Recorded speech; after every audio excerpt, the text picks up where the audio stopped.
Hello everyone, কেমন আছো তোমরা সকলে? আশা করছি তোমরা সবাই ভালো আছো।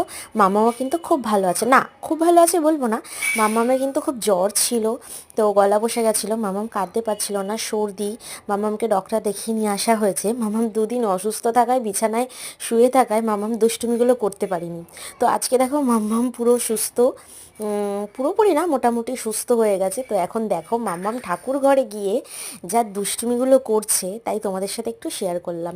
তো ওই যে ঠাকুরের ওখান থেকে আমাদের সমস্ত জিনিস, ঠাকুরের থালা গ্লাস বাটি সব নিচে নামিয়ে, ওখান থেকে যা যা আছে সব টেনে টেনে নামিয়ে নিচে ফেলছে, ফেলে নিয়ে একাকার অবস্থা করছে। ঠাকুর মাকুর আর মামামের জন্য আমাদের আর মানা হয় না, যা দুষ্টুমি করে সারাদিন।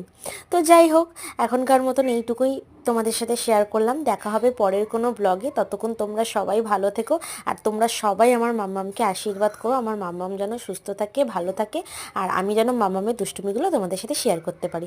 তো টাটা।